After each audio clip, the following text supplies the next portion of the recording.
I represent the Bhopal Medical Appeal. We represent the international campaign for justice in Bhopal from this country, but we also, more accurately, are a medical appeal which raises money for healthcare in Bhopal.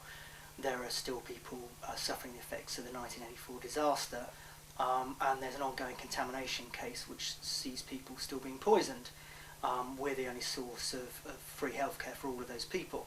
I lived at Clays Lane for, I think it was 16 years, more than 16 years. Clays Lane was a housing cooperative, but it was actually taken over by a housing association just before the Olympic CPO, compulsory purchase, occurred. Our homes were compulsorily purchased, which means that they have to have a planning application and then they have to have an inquiry in order to justify taking the land and the housing. But actually there was never any chance that they would not win those two things. I mean, this is a national project, and whatever they said, basically this is going to be considered to be, you couldn't oppose it. So, I mean, we did oppose it, but we lost. The estate was cleared of the people on it. People were rehoused. I mean, we were given new homes and we were paid compensation. It's required by law. And people were scattered all over the place. So the community was broken up. We did try to organise a move. The LDA, which is the organisation which moved us, the London Development Agency, did say they would try and organise for the community to move as a whole, or those people who wanted to move together, but actually they didn't succeed in doing that. They wasted 2 years before they did anything, and so the community was broken up. People were scattered all over East London and further afield. I'm a former resident of a housing cooperative that was on land that is now inside the Olympic Park. It was demolished, destroyed, evicted for London 2012. It provided homes to about 500 people, so I was one of, including the other people that were evicted, more than 1,000 people who were evicted from the land that now constitutes the London Olympic Park, along with around 500 businesses. Our team is called Birkbeck Orient Football Club. We started the club in 2005, so this pre-season training is our 9th year that we've been playing. 3 years ago we joined the Hackney and Leighton League, which is just down the road in Hackney Marshes, and we've been playing there for the last 3 seasons in Division 4. Our league is right in the shadow of the Olympic Park. It's literally just crossing the road to Hackney Marshes, so you can see it all just over the other side of the street.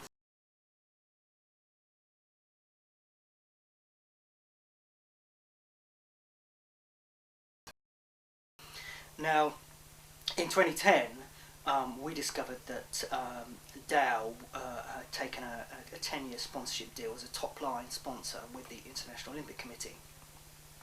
Now, Dow are the owner of Union Carbide Corporation, and Union Carbide have liabilities, outstanding liabilities towards the Bhopal disaster, and this includes an unsettled criminal case, a criminal case of culpable homicide. So it's a very serious criminal case.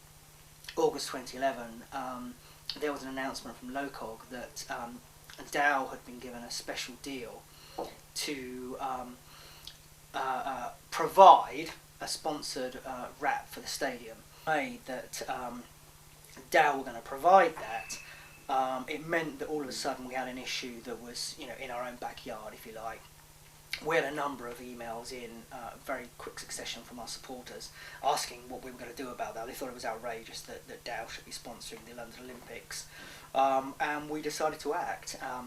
So that was the beginning of the campaign to drop Dow.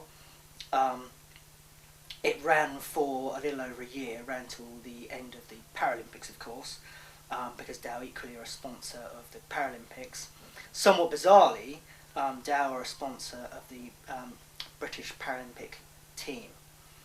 Now, given that the legacy in Bhopal, the legacy of the contamination, sees an enormous amount of congenital defects, we think it's an even more outrageous situation than them sponsoring the Olympics per se. But it's very easy to argue that Dow are not eligible. There's an outstanding summons to Dow from the Indian criminal courts, which they had been blocking for many years, but it's outstanding. It's addressed to Dow Chemicals Midland HQ, and it requests an explanation for the non-appearance of Union Carbide in the criminal courts. So there's an outstanding criminal matter. Now that is enough for them to be disqualified.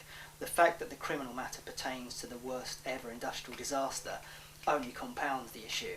So I think that, you know, it's a very reasonable position to elevate Dow to a sort of a higher level of unsuitability, and I think that's what gave our campaign last year such legitimacy. To my mind, the Olympics, in terms of actually producing some sort of boost to the economy, is again mythological. And on top of that, of course, the budget doesn't tell you what was actually spent. They say they spent 9 billion, but that doesn't include all the money that was spent by government departments, local councils, other kind of quasi-government organisations, agencies and things like that. Billions of money was spent on that. And of course, at the same time, they're claiming that they're bringing benefits, like, for example, improvements to the transport system. Actually, there were no benefits to the transport system. The transport system was already built or planned. And so, but if they claim those benefits, they should go in the budget, but they don't. So the budget is frankly untrue. The cost was much higher than the 9 billion declared. We will never really actually know, but I would put it somewhere around about 14 or 15 billion, maybe a bit more. To support the notion that Britain should spend many billions of pounds on